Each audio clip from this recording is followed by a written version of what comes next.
Selamat siang, yang saya hormati Bapak dosen selaku dosen mata kuliah agama. Perkenalkan, nama lengkap saya Emilia Contesantela, kelas dari 23B, Prodi S1 Keperawatan, Fakultas Ilmu Kesehatan Unika Santo Paulus Uteng. Pada kesempatan ini, saya akan menjelaskan materi tentang banjir. Pertama-tama, kita harus ketahui apa itu banjir. Banjir adalah kejadian alam di mana suatu daerah atau daratan yang biasanya kering menjadi terendam air. Secara sederhana, banjir dapat didefinisikan sebagai luapan air dalam jumlah besar ke daratan yang biasanya kering. Dalam Kamus Besar Bahasa Indonesia, banjir adalah berair banyak dan deras, kadang-kadang meluap. Menurut Ensiklopedia Britannica, banjir adalah tahap air tinggi di mana air meluap ke tepi alami atau buatan ke tanah yang biasanya kering. Yang kedua itu, kapan terjadinya banjir? Banjir terjadi pada interval yang tidak teratur serta bervariasi dalam ukuran, durasi, dan area yang terkena dampaannya. Air selalu mengalir secara alami dari daerah tinggi ke daerah rendah. Artinya, di daratan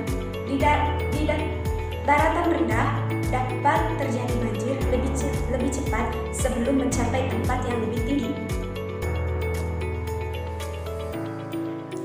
Banjir dapat terjadi secara tiba-tiba dan surut dengan cepat. Tetapi ada pula yang terjadi selama berhari-hari, bahkan lebih lama.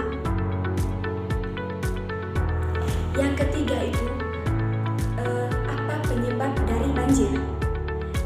Ketika banjir terjadi di daerah yang dihuni manusia, air membawa benda-benda seperti rumah, jembatan, mobil, perabotan, bahkan orang. Kekuatan banjir dapat merusak lahan pertanian, menyeret pepohonan maupun benda-benda berat. Seperti contoh yang kita lihat di kota-kota besar, itu banjir itu terjadi karena kita sebagai manusia itu membuang sampah di sembarangan tempat. Misalnya itu membuang sampah di sungai. Nah, kita juga harus mengetahui faktor penyebab dari banjir. Terjadinya banjir disebabkan oleh beberapa faktor. Saya akan menjelaskan faktor yang pertama. Yang pertama itu hujan. Setiap kali terjadi hujan yang lebat dan melebihi kapasitas sistem drainase banjir akan terjadi. Yang kedua itu sungai meluap. Sungai yang meluap dapat menyebabkan banjir. Meluapnya sungai dapat terjadi ketika dari biasanya. Sungai yang meluap ini disebabkan karena adanya penumpukan sampah di dalam sungai tersebut, sehingga air tidak bisa mengalir ke tempatnya. Selanjutnya kita harus mengetahui upaya menangani banjir. Upaya menangani banjir yang pertama yaitu menjaga lingkungan sekitar. Yang kedua, hindari membuat rumah di pinggir sungai. Dan yang ketiga itu melaksanakan program tebing pilih dan reinvestasi. Dan yang keempat itu buanglah sampah pada tempatnya.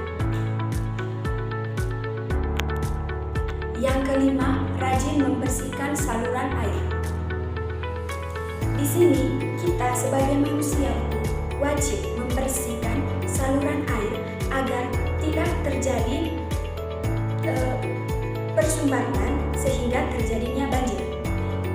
Di kota-kota besar, dampak pertama dari banjir ini adalah karena manusianya yaitu kurang membersihkan saluran air dan mereka itu membuang sampah di sembarangan tempat sehingga terjadinya banjir yang dapat mengancam manusia tersebut. Baik, itu saja materi yang bisa saya jelaskan.